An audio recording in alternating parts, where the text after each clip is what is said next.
Hey guys, welcome to my channel. Oh my god. Honestly, I never thought I'd actually sit down and do this video because my confidence down there. Today I'm going to be doing a little get to know me.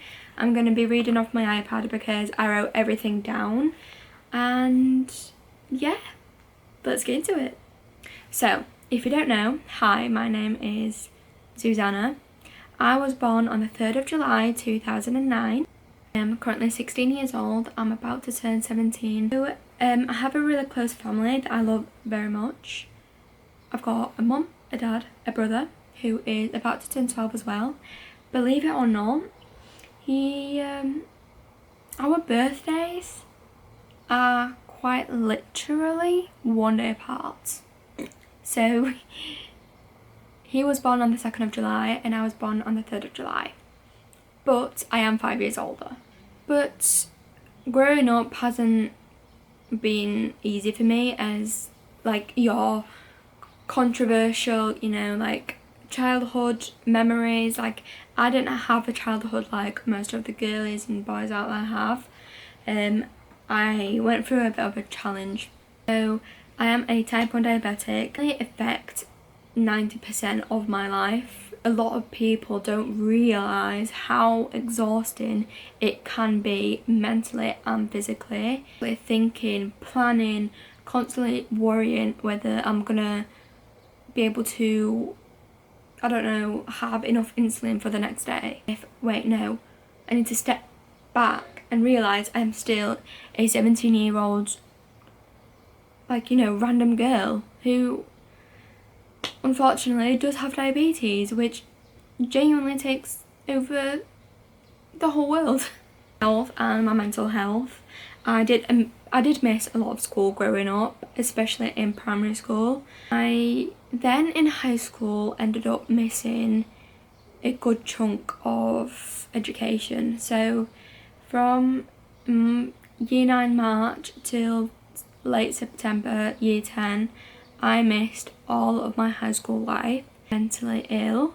It was a challenge. I also started being passionate about art, and that's what really made a big change and impact on my life. I guess I did get a small little advantage of that bad period, but again, one of the disadvantages about having such a long time off is being away from everyone for so long. It made me feel isolated and lonely, and it made me feel like I'm not worth anything because I felt like people were just so distant with me.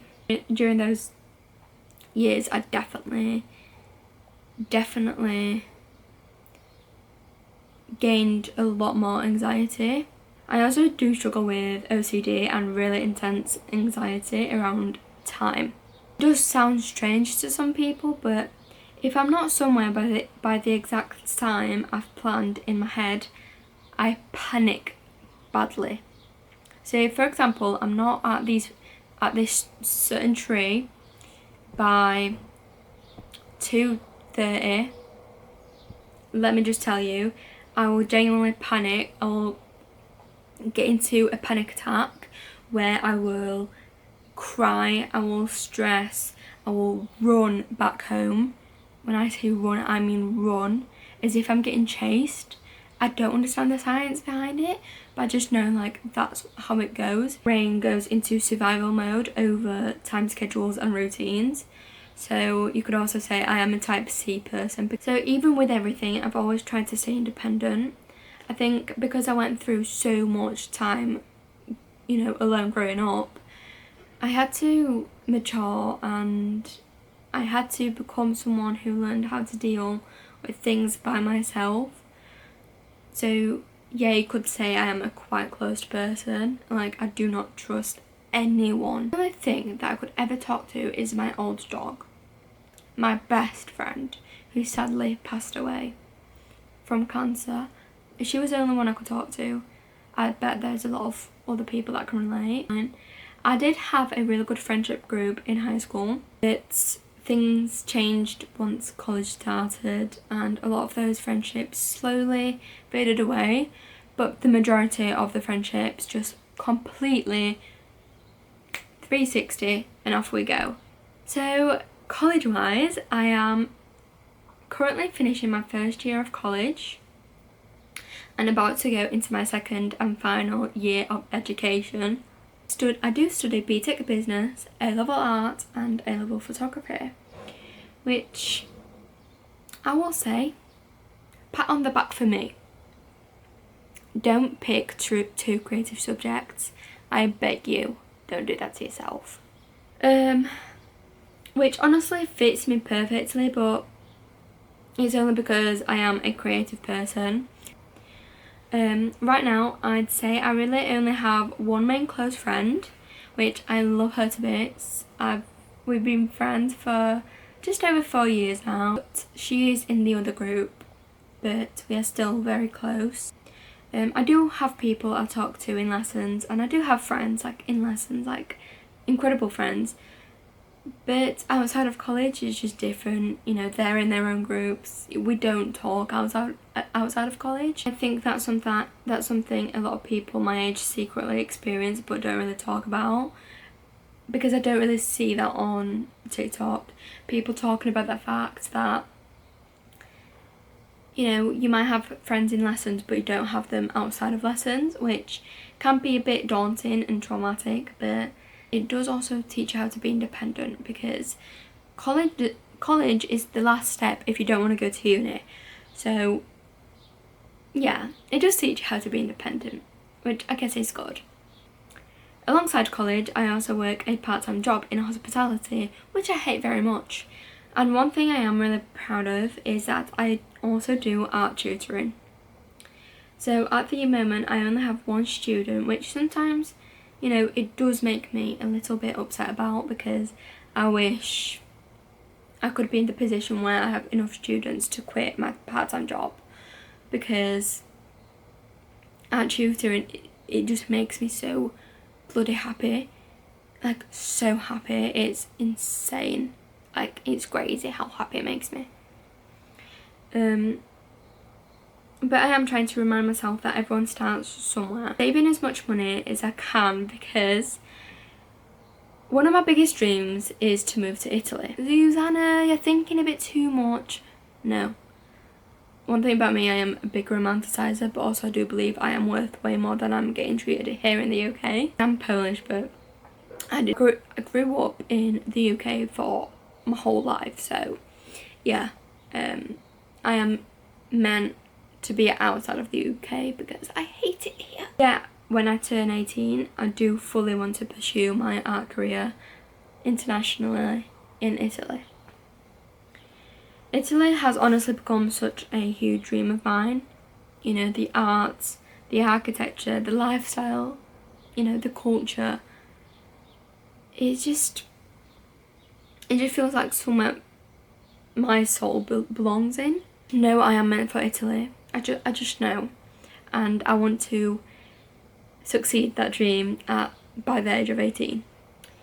I am obviously a huge romanticizer, like genuinely. I romanticize morning coffees.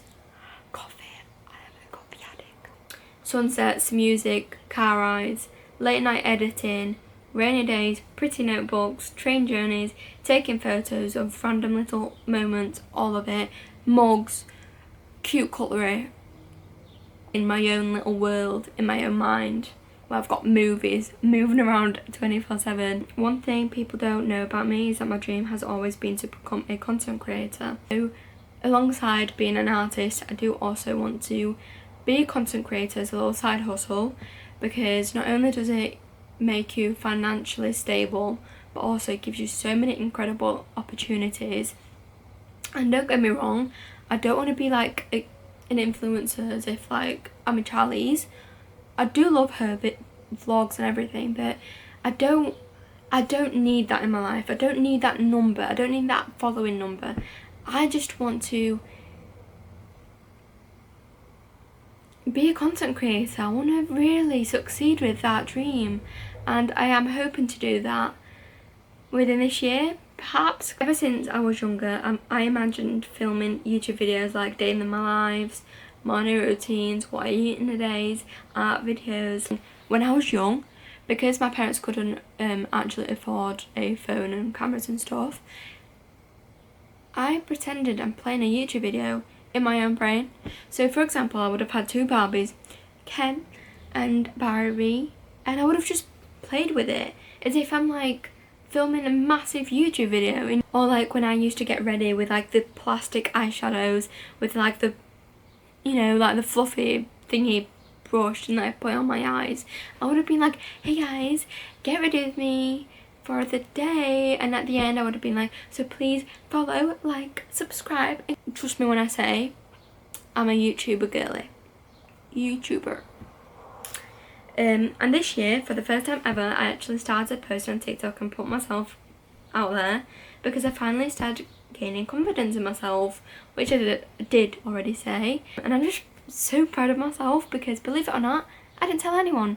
None of my friends, none of my family members, and honestly, it's a huge thing for me. I do really need this to succeed. I genuinely do. And I do believe in myself. I do believe that I am strong enough and determined enough to do this. And this is also me telling all of you guys who are watching this, probably that one person, that your dream is there for a reason. I'm not doing this only for, you know, financial stability, as much as I do want it, but I am also trying to give myself opportunities for the future. I want my social media career to go somewhere. I don't know, like wanting to inspire with people, connect with people, you know, and hopefully create a life where I can combine both creativity, art, travelling and content creation all together. Because one thing about me, I grew up with parents who had to have 2 jobs each, where they were getting minimum wage, and they still do that just to afford some bills and food on the table. And I can just see how much it messes with family problems and depression and anxiety and situations that you just do never want to get into. And I have made a promise to myself that I will never work for anyone, ever. Apart from this part-time job, I will never work for anyone. I know I'm still young, and I know I have a long way to go, but I think this is finally the start of me becoming the person that I always wanted to be. You start doing this. 1 year from now, you're gonna be so proud of yourself and see how far you've come. So if you somehow found this video, thank you for being here. And just so you know, this is only the beginning of this journey, and you never know, 5 years from now, you might think, girl, I was a first follower.